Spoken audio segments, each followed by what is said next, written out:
우리 오늘 주시는 하나님의 말씀을 보도록 하겠습니다. 하나님의 말씀은 고린도전서 15장 12절에서 22절까지 말씀입니다.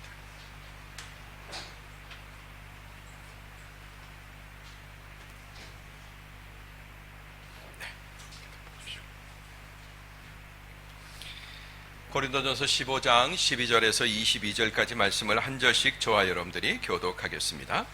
그리스도가 죽은 사람들 가운데서 살아나셨다고 전파되고 있는데 왜 여러분 가운데 어떤 이들은 죽은 사람의 부활이 없다고 합니까?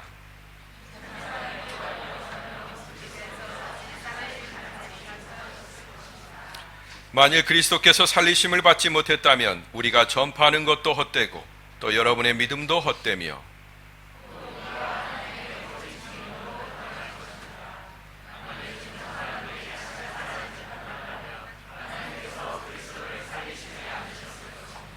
만일 죽은 사람들이 다시 살지 못한다면 그리스도께서 살리심을 받지 못하셨을 것입니다.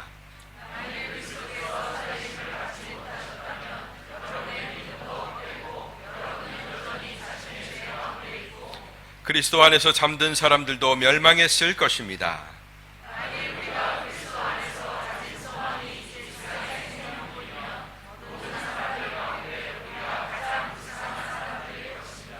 그러나 이제 그리스도께서 죽은 사람들 가운데서 다시 살아나셔서 잠자는 사람들의 첫 열매가 되셨습니다.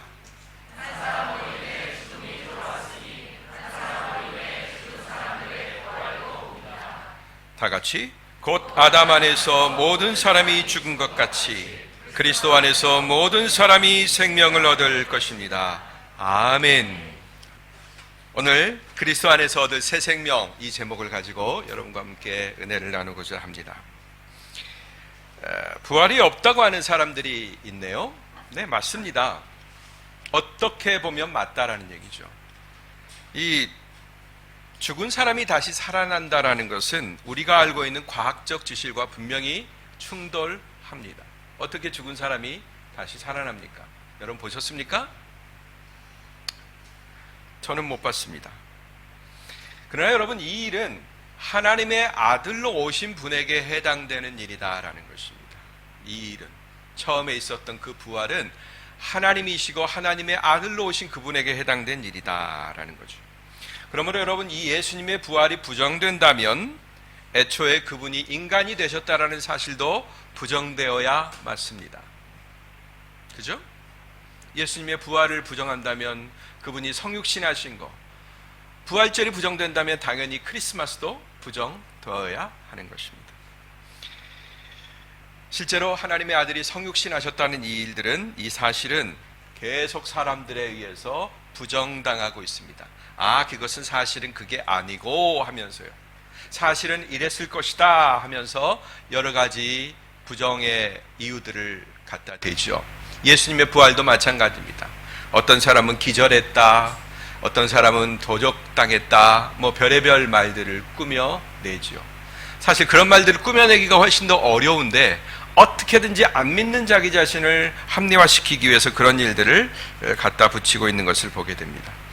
그러므로 여러분, 이 부활에 대한 믿음은 하나님의 존재에 대한 믿음부터 시작하는 것 같습니다. 그것부터 우리가 짚고 넘어가야 됩니다. 내 안에서 부활이 믿어지지 않는다? 그랬을 때 우리는 하나님의 존재에 대해서는 믿고 있는가? 이것을 물어봐야 합니다.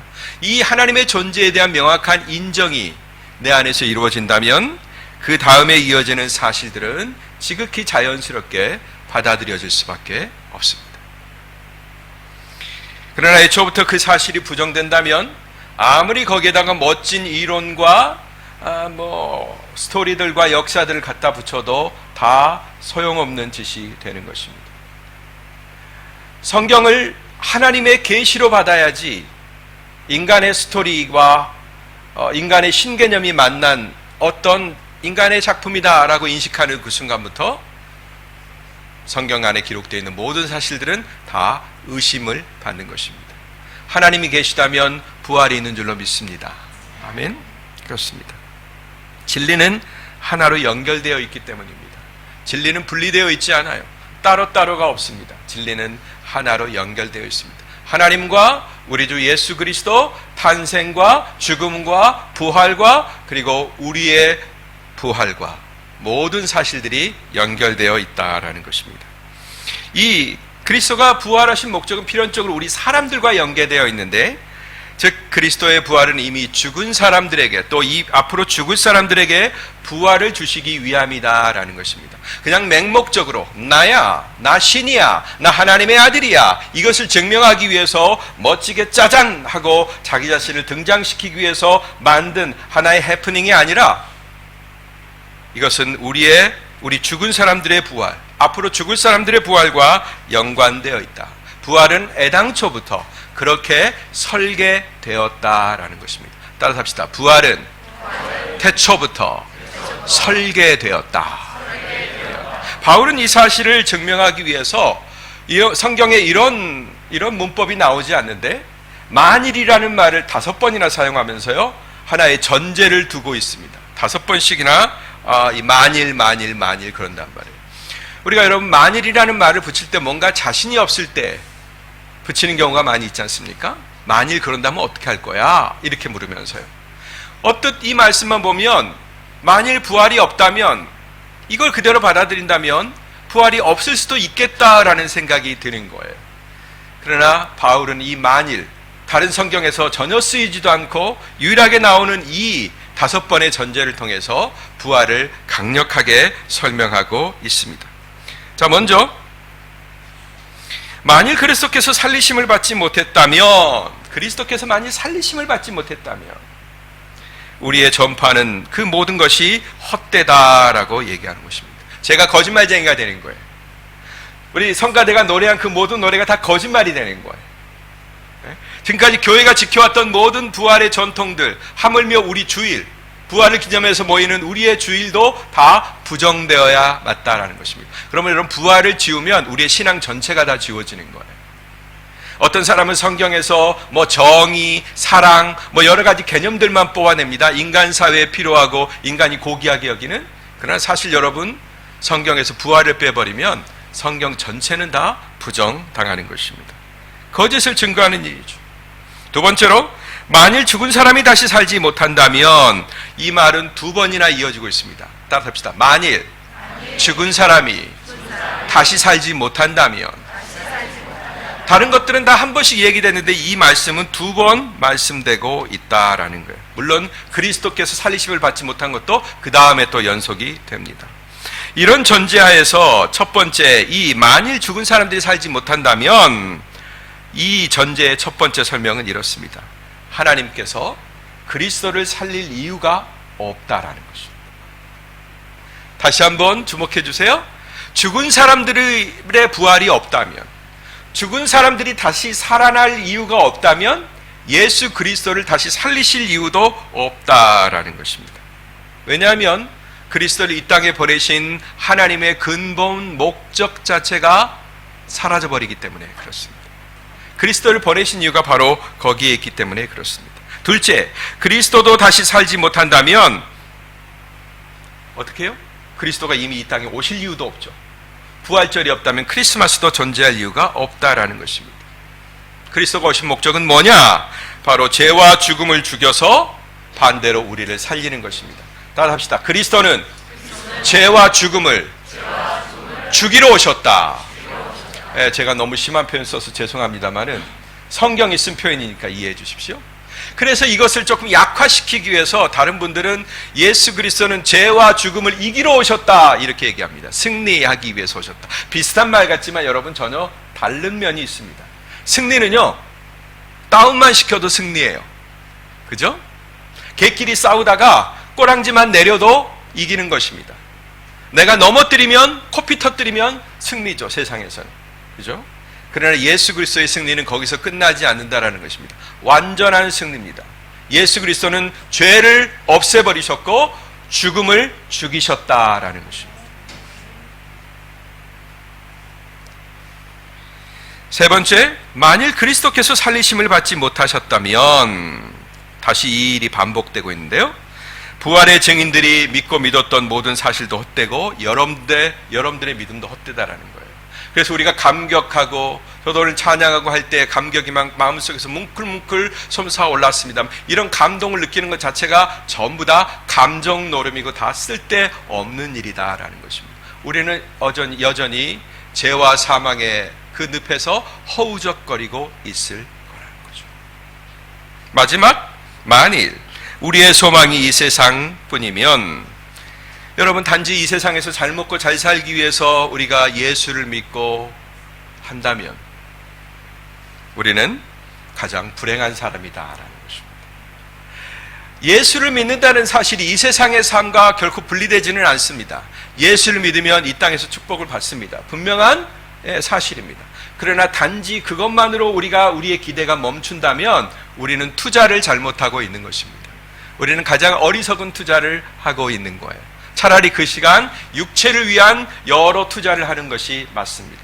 훨씬 더 내 육체를 건강하게 만들고 세상을 더 즐길 수 있도록 내 시간을 길게 만드는 것, 그 다음에 그런 재료들을 확보하는 데 내 모든 노력을 기울여야 할 것입니다. 그러나 우리의 소망은 이 땅의 생명에서 끝나지 않는다.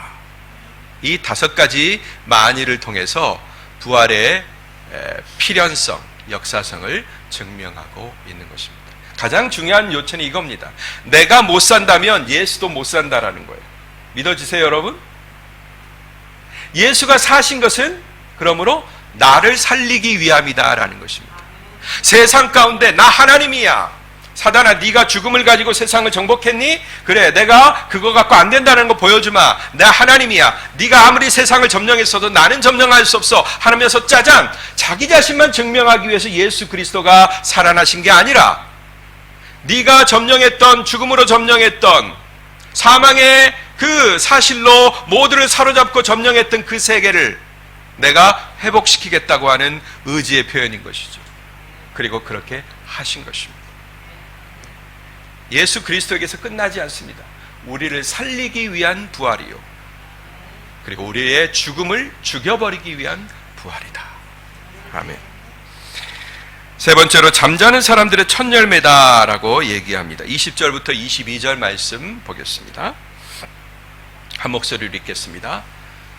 잠자는 자들의 첫 열매다. 시작. 그러나 이제 그리스도께서 죽은 사람들 가운데서 다시 살아나셔서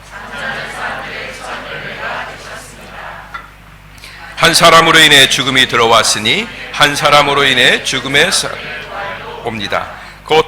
곧 아담 안에서 모든 사람이 죽은 것 같이 그리스도 안에서 모든 사람이 생명을 얻을 것입니다. 네, 재밌는 표현이 있네요. 잠자는 자들의 첫 열매다. 여러분, 그리스도가 죽음 가운데서 다시 살아나신 다음에 그 일로 인해서 참 재밌는 현상이 발생했습니다. 이제 이 땅에서 죽음이라는 용어는 마땅히 없어져야 되고, 그 말은 뭘로 바뀌어야 돼요? 수면, 잠이라는 말로 바뀌어야 된다. 잠자는 자들의 첫 열매가 되셨다. 어떻게 해서? 그리스도가 죽음 가운데서 일어나심으로써. 그러므로 이제는 죽음이 더 이상 우리를 점령하지 못하고 모든 죽은 자들도 누구와 똑같다라는 거예요? 잠자는 자와 똑같다라는 것입니다. 죽은 자는 우리가 깨우지 못하죠. 그래서 우리가 장례식장 가면 아이고 다리를 펴고 곡하고 마지막 인사도 하고 뭐 별의별 일을 다 하는 것 아닙니까? 그러나 잠자는 자는 어떻게 하면 돼요? 깨우면 돼요. 일어나, 이제 일어나 하면서 깨우면 된다는 것입니다. 우리의 죽음은 이제 깨워지는 죽음이 된 거예요. 잠과 똑같이 된 것입니다. 할렐루야. 그러므로 우리의 믿는 자들, 믿음을 갖고 죽은 자들은 잠자는 자들입니다. 우리 역시 잠자는 자들이 될 것입니다. 그냥 그리스도는 아무 데서나 살아나신 게 아닙니다. 죽은 자들 가운데서 살아나셨다, 이렇게 얘기해요. 그리고 첫 열매가 되셨다. 죽은 자들 가운데서 살아나는, 그래서 죽음을 잠으로 바꿔버린 첫 열매가 되셨다라는 거죠. 여러분, 첫 열매라는 말 속에 뭐 어떤 의미들이 포함되어 있나요? 첫 열매라는. 여러분, 우리가 과실나무를 심었어요. 그래서 첫 번째 우리가 감나무를 심었는데 첫 번째 열매가 맺었어요. 너무나 소중하고 예쁩니다. 그 해에는 그거 하나밖에 열리지 않았어요. 근데 여러분, 그 첫 번째 열매가 맺혔다라는 것은 또 뭘 의미해요? 두 번째, 세 번째, 네 번째, 다섯 번째, 그 이후에 모든 열매들이 맺힌다라는 것입니다. 할렐루야. 예수 그리스도가 피우신 그 생명의 싹으로 인해서 죽음 바탕 사막 가운데 있었던, 생명이라고는 전혀 움틀 수 없는 완전한 죽음의 사막에서 생명의 기운을 가지고 뚫고 나오셨다라는 거예요. 그리고 그게 첫 열매고 우리는 그를 따라서 두 번째 열매, 세 번째 열매가 되는 것입니다. 이것이 바로 첫 열매의 의미다. 한 사람으로 인하여서 죽음이 왔다. 네, 첫 번째 사람 아담으로 말미암아 우리에게 죽음이 왔습니다. 그의 범죄로 인해서 우리는 하나님과 단절되었습니다. 여러분, 죽음이라는 것을 그저 우리가 육체에서 우리의 영혼이 떠나는 그것만을 여러분 죽음이라고 생각하면 죽음에 대해서 너무 쉽게 아시는 겁니다. 죽음은 그거보다도 훨씬 더 엄청난 의미를 가지고 있습니다. 뭐냐? 바로 내 생애가, 내 앞으로의 영생이 주님과 단절되었다라는 것을 의미합니다. 단지 육체적 생명이 없어지고 숨을 거뒀다라는 그런 정도에서 끝나지 않고 내가 하나님과 단절되었다라는 의미가 가장 큰 것입니다. 그에게는 하나님이 없으므로, 하나님의 생명이 공급되지 않으므로 영원히 죽은 거죠. 그러나 예수 그리스도를 통해서 그걸 이으셨다라고 또 이어서 선포하고 있습니다. 한 사람으로 인하여 온 부활, 둘째 아담 예수로 인해서 다시 생명이 우리에게 찾아온 것입니다. 그러므로 하나님과 완전히 단절되었던, 떼어졌던, 하나님도 우리에게 올 수 없고 우리도 하나님께 갈 수 없었던 그 관계가 우리 주 예수 그리스도로 말미암아 회복되었다라는 것입니다. 아멘. 아멘. 이 은혜가, 이 회복의 은혜가 우리에게 파도처럼 임했고 그 은혜로 인해서 모든 생명들이 되살아납니다. 우리 김용희 집사님 아까 기도하셨던 것처럼 겨울에는 땅속에 뭐가 있겠거니 하고 생각했던 그것들이 막 파릇파릇 일어나는 것을 볼 수 있습니다. 아마 여러분 터키에서는 잘 모르실 거예요. 저는 모스크바에서 살아봤기 때문에 그걸 잘 압니다. 몇 개월 동안 눈으로 겹겹이 이렇게 세상이 눌려 있습니다. 그래서 보이는 것은 그냥 뭐 도로 아니면 콘크리트 아니면 눈밖에 없습니다. 겨울에는. 이 땅에 뭐가 살까, 뭐가 일어날까 해보지만 봄이 되면요, 아직도 눈이 녹지 않았는데 땅과의 틈이 벌어집니다. 그리고 거기서 물이 나오기 시작해요. 근데 그 얼음 밑에를 보면 어느덧 그 얼음 밑에서 파란 싹이 돋아나 있는 것을 보게 되는 것입니다. 여러분, 죽음은 이와 같이 녹아 없어지는 존재입니다. 할렐루야. 아멘. 우리는 그렇게 살아난 거예요. 부활을 그저 계란 먹는 절기에 국한시켜서는 안 될 것입니다. 언제부터 우리가 부활절 때 계란을 먹어왔는지 잘 모르겠어요. 아마 계란이 깨면 그 안에서 병아리가 부활하는 그런 어떤 느낌을 보여주고자 아마 그런 이미지로 사용이 된 것 같아요. 근데 여러분, 먹어버리면 계란이 나올 수가 없잖아요. 그죠? 계란을 갖고 부활을 시켜야 그게 부활의 의미지, 부활도 되지 않고 그냥 먹어버려요? 여러분, 부활은 잠깐 우스갯소리를 했습니다마는 그냥 한 절기만을 지키기 위해서 우리에게 주어진 것이 아니고, 그 다음에 한순간 우리에게 영향을 미치기 위해서 주어진 힘이 아니라 하나님 나라의 핵심 전력인 것을 믿으시기 바랍니다. 하나님 나라의 핵심이에요. 이 부활은 일순간만 나에게 미치지 않습니다. 죽음을 죽여버린, 어느 순간 내가 살다가 마지막에 부활하는 그 순간에만 딱 필요한 능력이 아니고, 그 부활은 하나님 나라의 핵심 힘으로서 오늘 우리의 모든 현재에 미치는 하나님 나라의 힘이다라는 것입니다. 그러므로 여러분, 부활을 이제 우리의 일상 가운데 가져오시게 되기를 바랍니다. 자, 따라 합시다. 부활을 내 일상으로. 다시 한번, 부활을 내 일상으로. 부활을 우리는 일상 속에 가져와야 합니다. 죄를 죽인 것이 십자가라면 죽음을 죽인 것이 부활입니다. 우리는 십자가 하면서 십자가 노래를 부르며 들으면서 감동합니다. 근데 거기서 너무나 그것이 크다 보니까 거기서 끝나버려요. 그런데 여러분, 진짜 감동해야 되는 것은 바로 이 부활이에요. 그걸로 말미암아 우리를 짓누르던 죽음이 죽어버렸으니까. 그리고 우리를 짓눌러서 새 생명의 능력으로 살지 못하게 만들던, 정말로 찌질한 삶을 살게 만들던 그런 힘이 없어져 버렸으니까 우리는 하나님 나라의 핵심 능력인 이 부활의 능력을 가지고 오늘을 살아야 되는 존재인 것입니다. 아멘. 옛날에 우리의 생명이 죽었다면 그 생명이 연속되는 우리의 삶도 죽었던 삶인 것입니다. 육체의 지배를 받으며 세속의 지배를 받으며 세상 철학과 유행의 지배를 받으며 죽었던, 세상 사람들이 쫓는 것을 똑같이 쫓으며 그들이 추구하는 것을 똑같이 추구하며 그렇게 죽은 가치를 추정했던 삶이 지난 나의 삶이라면 이제 새로운 능력으로 우리가 무장할 때가 된 것입니다. 부활의 능력으로 살아야 됩니다. 십자가와 부활을 떼어놓지 마세요. 십자가 하면 부활이 바로 떠올라야 됩니다. 젓가락질할 때 한 젓가락 갖고 먹지 않지 않습니까? 두 개가 항상 짝이 돼야 되지요. 부활과 십자가는 짝이 되어야 합니다. 우리의 죄를 죽이고 우리에게 닥쳐온 죽음을 죽이고, 그러므로 여러분, 이제부터 먹는 것, 배우는 것, 일하는 것, 역할을 감당하는 것, 이런 일들을 우리가 수행하며 세상에 살지 않습니까?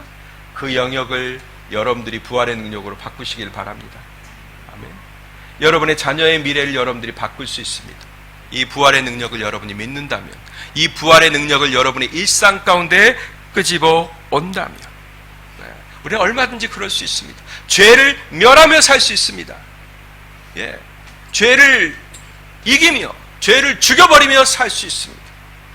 하나님이 그런 능력을 우리에게 주셨다라는 것입니다. 물론 한 번 안 된 것 같고 다 안 된 걸로 생각하면 곤란합니다. 안 될 수도 있습니다. 그러나 우리에게 주님이 주신 능력은 주도적인 그 힘이 죽음을 이긴 힘이요, 죄를 이긴 힘이다라는 것입니다. 우리는 죽을 때까지 그 힘을 발휘하며 살도록 우리에게 하나님이 명령해 주셨다라는 것이죠. 부활을 오늘 우리가 기념해야 될 이유는 장차 앞으로 어느 날인지 모르지만 있을 그날을 대비해서 우리가 날마다 그날을 기념하는 것이 아니라 우리의 매일 일상생활 가운데서 구현될 그 부활을 위해서 우리가 기념하는 것입니다.